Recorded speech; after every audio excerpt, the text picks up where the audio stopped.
दोस्तों, शिक्षा वो शेरनी का दूध है जिसको जो जितना पिएगा उतना दहाड़ेगा। आपसे अगर सवाल पूछा जाए कि मंदिर में और विद्यालय में आपके लिए महत्वपूर्ण कौन सा है, मंदिर है या विद्यालय है या दोनों है? आखिर देश को सबसे ज़्यादा ज़रूरत किसकी है, मंदिर की है या विद्यालय की है या दोनों की है? चलिए, मैं थोड़ी देर के लिए कंट्रोवर्सी में ना पड़ते हुए बोलता हूँ कि मुझे ज़रूरत दोनों की है। तो देखने का नज़र भी दोनों को सेम होना चाहिए।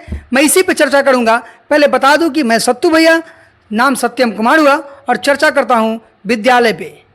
अभी हाल फिलहाल में आपने देखा होगा कि राजस्थान में एक विद्यालय की छत गिरने से कई छात्रों की मौत हो गई।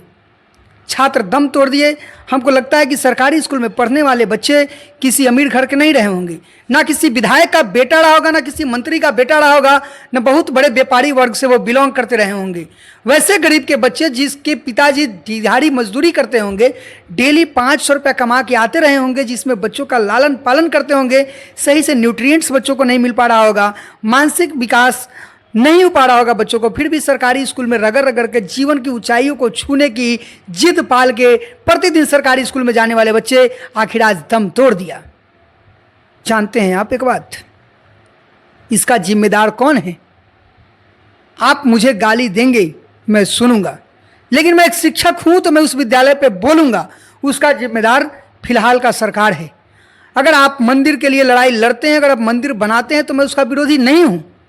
मैं नास्तिक नहीं हूं। अगर नास्तिक हूं भी तो क्रांतिकारी भगत सिंह में गिना जाऊंगा, क्योंकि भगत सिंह नास्तिक थे। उन्होंने लिखा था किताब मैं नास्तिक क्यों हूं। लेकिन मैं तब भी नास्तिक नहीं हूं भाई। मैं सोकॉल्ड पुजारी भी नहीं हूं, मैं सोकॉल्ड भक्ति करने वाला भी नहीं हूं, लेकिन मैं एक शिक्षक हूं।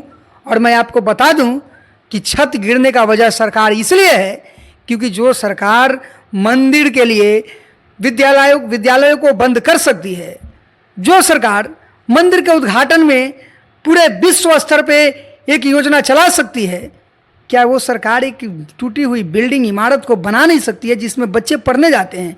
हर एक विद्यालय मंदिर हो सकता है, लेकिन हर एक मंदिर विद्यालय नहीं हो सकता है। इस बात से आपको सहमत होना पड़ेगा। बताइए, अगर किसी विद्यालय में बच्चे की मौत हो जाती है और आप 2047 तक विकसित भारत की सपना को देख रहे हो, तो हमको लगता है कि 2047 में आप देश के प्रधानमंत्री नहीं रहेंगे, लेकिन 2047 में हो सकता है कि उस मरने वाले बच्चों में कोई बच्चा देश का प्रधानमंत्री बनने वाला रहा हो और वो मर गया हो सकता है कि इस देश को एक विवेकानंद की जरूरत हो जो धर्म का प्रचार करे, उसी छत में दब के मर गया हो। बच्चे अगर देश के भविष्य हैं तो इस बच्चे की रखवाली कौन करेगा भाई?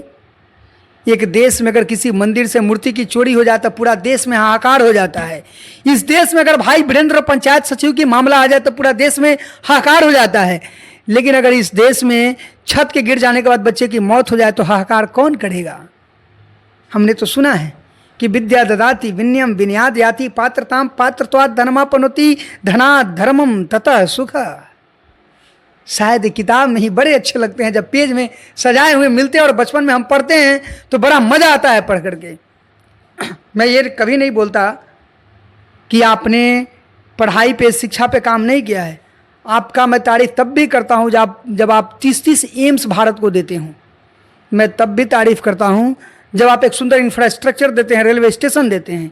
लेकिन मैं तब भी शिकायत करता हूँ जिस विद्यालयों में गरीब के बच्चे पढ़ते हैं उस विद्यालय में आपकी कोई आकर्षण केंद्र नहीं है।